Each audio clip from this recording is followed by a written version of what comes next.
राजीव जी, आपने 2019 की बात की। कल 14 फरवरी है और ठीक 5 साल बाद पीछे चलते हैं।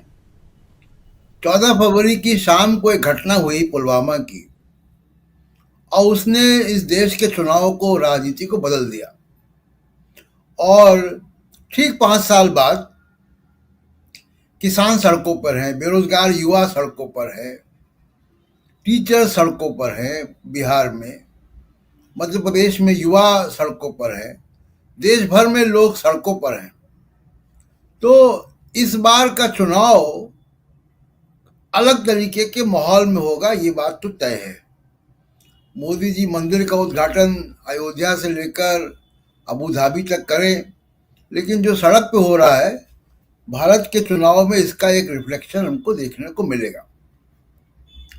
दूसरी बात जो जयशंकर जी ने कही, वो बहुत महत्वपूर्ण बात है कि किसान, जब हम लोग कहते हैं कि भारत एक कृषि प्रधान देश है, तो केवल कृषि प्रधान देश नहीं है, वो कृषक प्रधान देश भी है। तो जब हम चुनावी राजनीति की बात करते हैं कि इतना परसेंट मुस्लिम वोट, इतना परसेंट ओबीसी वोट, इतना परसेंट दलित वोट, ट्राइबल वोट, इसमें सबसे बड़ा परसेंटेज तो किसान वोट का है। किसान जिस दिन अपने शर्तों पर, अपनी मांगों पर वोट देना शुरू करेगा, तो ये जो हमको आंदोलन दिख रहा है, इससे बड़ा आंदोलन होगा।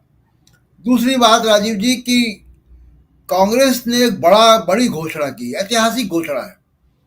और हमको ये नहीं भूलना चाहिए कि मनमोहन सिंह सरकार ने ही स्वामीनाथन आयोग की का गठन किया था, जिन्होंने C2+50% का फॉर्मूला दिया।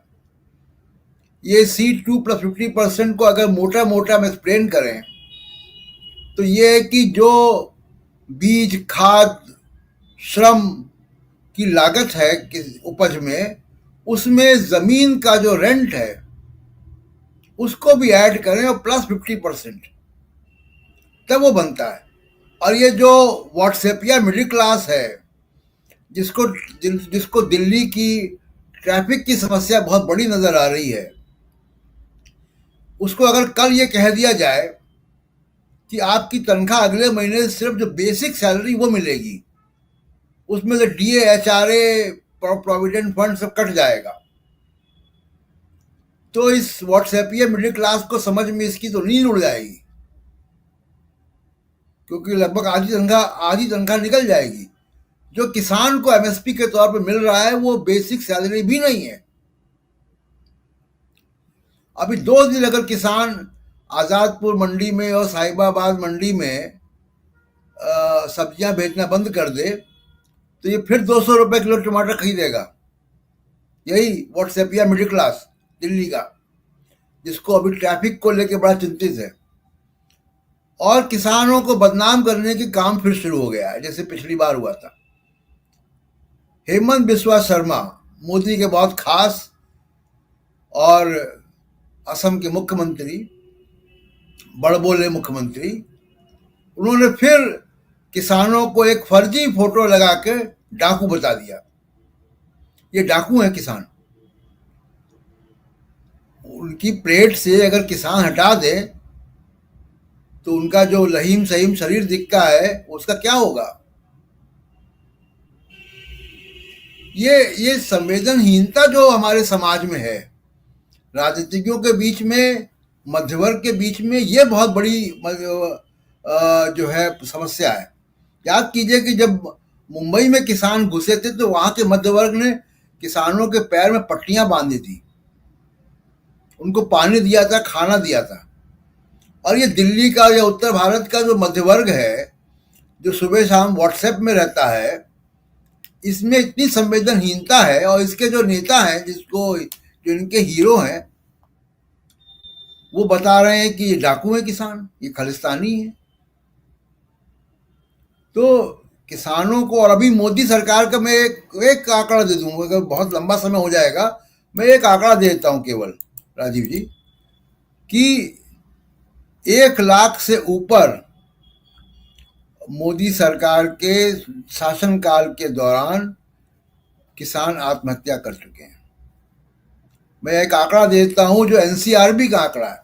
2014 से 2022 तक 1,04,74 किसानों ने आत्महत्या की है, यानी 30 किसान रोज आत्महत्या कर रहे हैं। ये आत्महत्याएं क्यों हो रही हैं? इसका जवाब देश की जनता को पूछना चाहिए ना मोदी सरकार से। तो किसानों की जो समस्या है वो पूरे देश की समस्या, सिर्फ किसानों की समस्या नहीं है।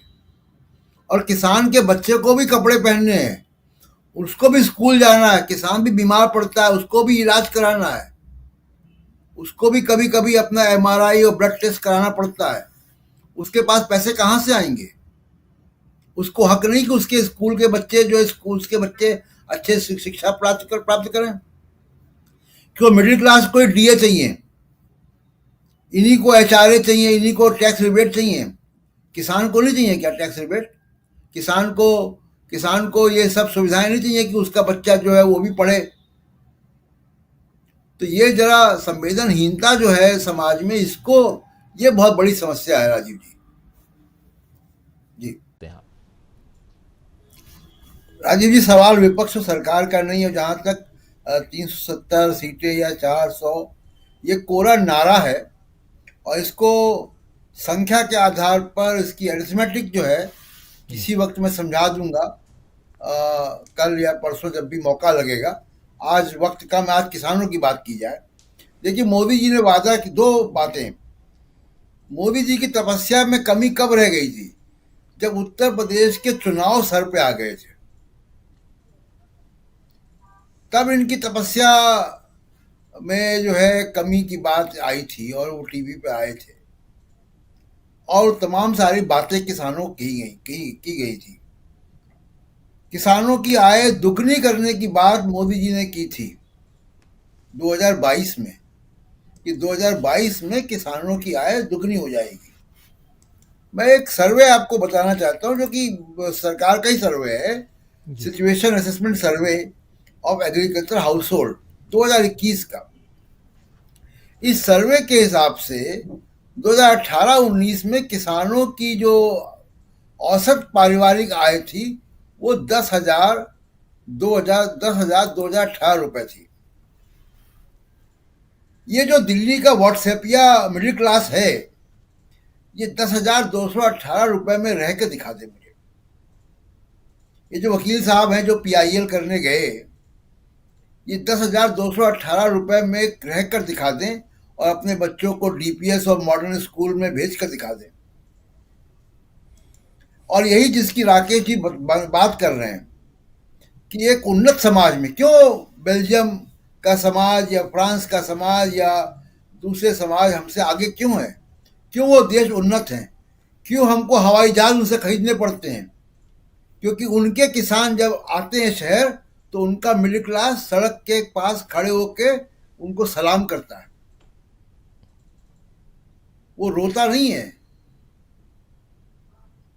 तो चुनाव जो है वो सर पे हैं और चुनाव की वजह से मोदी जी पे दबाव है। दबाव दो तरफ से है, एक किसान का दबाव है और दूसरा दबाव जो है वो अडानी जी का है।